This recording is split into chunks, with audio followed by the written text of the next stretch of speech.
कहानी की शुरुआत में हम एक प्रेग्नेंट लेडी के पेट की सोनोग्राफी की लाइव रिकॉर्डिंग देखते हैं, जिसके अंदर हम दो बच्चों को देखते हैं। लेकिन उन्हें देखकर ऐसा लग रहा था कि जैसे एक बच्चा दूसरे को टेक ओवर करने की कोशिश कर रहा हो। ये काफी ज्यादा डरावना था। यहाँ से सीन शिफ्ट होता है और हम मारिया बरिनान नाम की एक 17 साल की हाई स्कूल की लड़की को देखते हैं, जो बहुत ही इंट्रोवर्ट थी। मारिया ज्यादा लोगों से बातचीत नहीं करती थी। वो अपने घर पर भी अपने इमोशंस को छुपा कर रखती थी, क्योंकि उसकी कोई भी बात नहीं सुनता था और इस वजह से वो अच्छे से खाना भी नहीं खाती थी, जिससे उसका वेट भी काफी कम हो गया था। मारिया के फादर का नाम डैन था, जो कि प्रोफेशनली एक प्लास्टिक सर्जन थे और उनको सभी चीजें परफेक्ट पसंद थी। इस वजह से वो मारिया से काफी सख्ती से पेश आते थे। मारिया की मदर का नाम था एमी, जो डिप्रेशन की शिकार थी और अक्सर उसको बुरे बुरे सपने आते थे। मारिया के डैड का एक औरत के साथ अफेयर चल रहा था और एमी अपने हस्बैंड के अफेयर के बारे में सब जानती थी, लेकिन एमी अपने हस्बैंड से ऐसे ट्रीट करती थी जैसे उसे कुछ पता न हो। स्कूल में मारिया को एक मार्क नाम का लड़का हमेशा परेशान करता रहता था और बाकी सब भी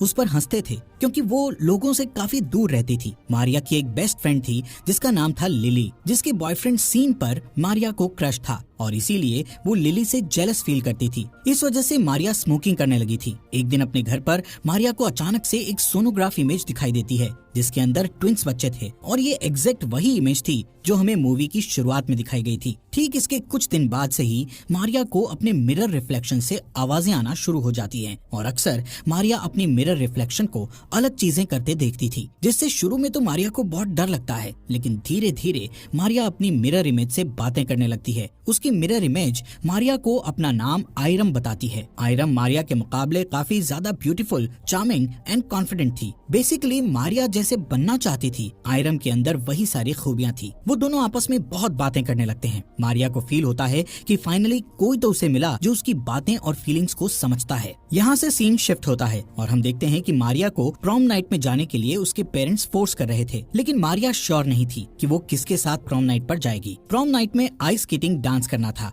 और मारिया को आइस स्केटिंग करना बिल्कुल भी नहीं आता था, बट उसकी फ्रेंड लिली उससे कहती है कि मैं तुम्हें स्केटिंग सिखाऊंगी। जब लिली उसको आइस स्केटिंग सिखा रही होती है, तभी मारिया आइस स्केटिंग करते टाइम नीचे गिर जाती है और लिली उसको उठाने के लिए उसकी हेल्प नहीं करती और उससे कहती है कि मैं जानती हूँ कि तुम मेरे बॉयफ्रेंड को लाइक करती हो, इसलिए तुम्हारे लिए अच्छा यही होगा कि तुम सीन से दूर रहो। वहीं दूसरी तरफ हम सीन को देखते हैं, जो कि एक अच्छा लड़का था, क्योंकि वो हमेशा ही मारिया की हेल्प करता था और ये देखकर लिली काफी जेलस फील करती थी। एक रात मारिया अपने फादर के साथ बाहर घूमने जाती है, जहां मार्क उसे इनडायरेक्टली वे में तंग करने लगता है। अब ये देखकर मारिया के फादर उसको ये कहते हुए अपने क्लिनिक पर बुलाते हैं कि वो उसे एक सरप्राइज देना चाहते हैं। मारिया सोचती है कि शायद उसके फादर उसे कार गिफ्ट करने वाले हैं, ताकि उसे बस में ट्रैवल ना करना पड़े। क्लिनिक पर पहुंचकर मारिया को पता चलता है कि उसके फादर उसकी नोज और लिप्स की सर्जरी करने की बात कर रहे थे, ताकि वो परफेक्ट दिखे। इस बात से मारिया और उसकी मिरर इमेज आयरम उसके डैड से काफी गुस्सा हो जाते हैं, क्योंकि उसके डैड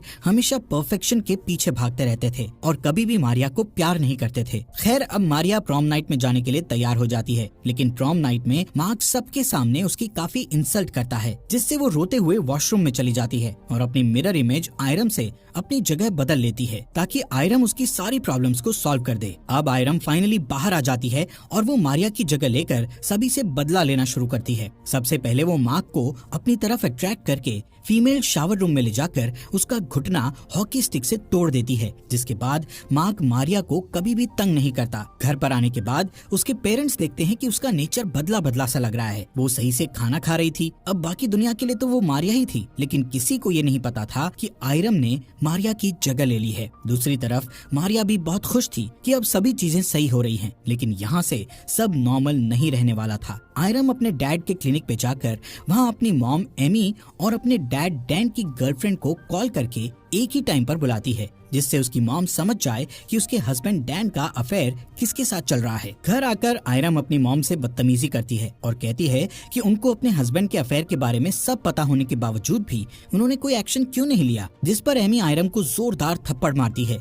लेकिन इसके बाद भी आयरम खुश थी कि उसकी मॉम को उसके डैड की सच्चाई पता चल गई। इसके बाद आयरम आइस स्केटिंग की कुछ दिनों तक काफी ज्यादा प्रैक्टिस करके आइस स्केटिंग सीख जाती है। थोड़े दिन बाद आयरम लिली को उसे दोबारा आइस स्केटिंग सिखाने के लिए कहती है, जिस पर लिली उसे सिखाने के लिए मान जाती है। अब जब वो आइस स्केटिंग करने जाते हैं तो लिली उसकी परफेक्ट आइस स्केटिंग देखकर शॉक्ड हो जाती है। स्केटिंग करते करते आयरम लिली से मारिया का बदला लेने के लिए उसको धक्का देती है, जिससे लिली दूर जाकर नीचे गिर जाती है। उसके सर में गहरी चोट लगने की वजह से लिली ऑन द स्पॉट ही मर जाती है। यहाँ पर आयरम रोने की एक्टिंग करती है और पुलिस को कॉल लगाते हुए उनसे कहती है कि लिली आइस स्केटिंग करते समय फिसलकर नीचे गिर गई है। उसके सर पर काफी गहरी चोट लगी है और मुझे लगता है कि शायद वो मर गई है। वहीं हम फोन की रिफ्लेक्शन में मारिया को रोता हुआ देखते हैं, क्योंकि वो ये सब नहीं चाहती थी। कुछ टाइम बाद लिली की बॉडी को दफनाया जा रहा था। वहाँ पर उसका बॉयफ्रेंड सीन भी था और आयरम उसे गौर से देख रही थी। वहीं पुलिस लिली के मरने के बाद उसकी इन्वेस्टिगेशन करती है,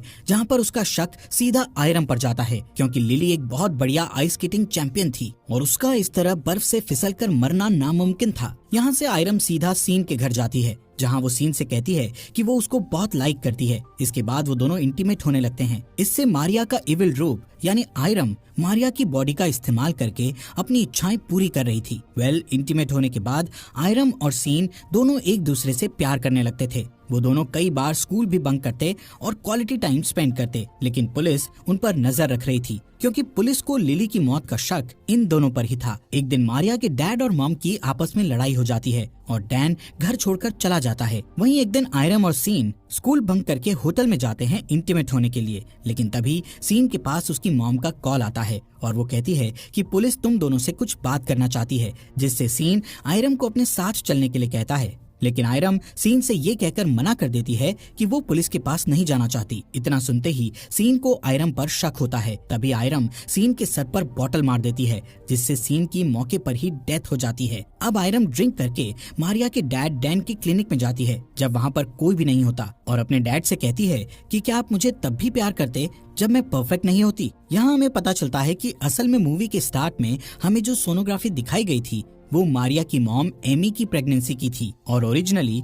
मारिया की एक ट्विन सिस्टर थी, जिसको हम आयरम कह सकते हैं। अब जब वो दोनों पैदा हुई थी तो मारिया तो बिल्कुल नॉर्मल थी, लेकिन आयरम में एबनॉर्मलिटी और फिजिकल डिफॉर्मिटीज थी। अब जैसा कि हम जानते हैं कि डैन को शुरुआत से ही चीजें परफेक्ट पसंद थी, तो इसी वजह से उसने आयरम को जिंदा ही घर के आगे दफना दिया, और ये सब विदाउट एमी की परमिशन के हुआ था, जिस वजह से आयरम की आत्मा मिरर वर्ल्ड में ही फंस गई थी। और जब मारिया बड़ी हुई तो आयरम ने उसकी बॉडी पर टेक ओवर कर लिया। यहाँ पर डैन उसको जवाब देता है कि हाँ, मैं तुम्हें तब भी इतना ही प्यार करता अगर तुम परफेक्ट ना भी होती। डैन का झूठ सुनकर आयरम डैन का गला काट देती है, जिससे डैन उसी समय मर जाता है। अब आयरम बाहर जाते हुए बार बार मारिया का नाम ले रही थी ताकि वो उससे बात करे, लेकिन मारिया अब उसको मिरर रिफ्लेक्शन में नजर नहीं आती थी, जिससे हमें पता चलता है कि आयरम कोई और नहीं बल्कि मारिया की कमियों की ही रिफ्लेक्शन थी, जो कि उसके सबकॉन्शियस माइंड की रिफ्लेक्शन थी। जब उसने वो सोनोग्राफी की इमेज देखी थी तो उस टाइम उसने ये सब सोचा था और उसको पता था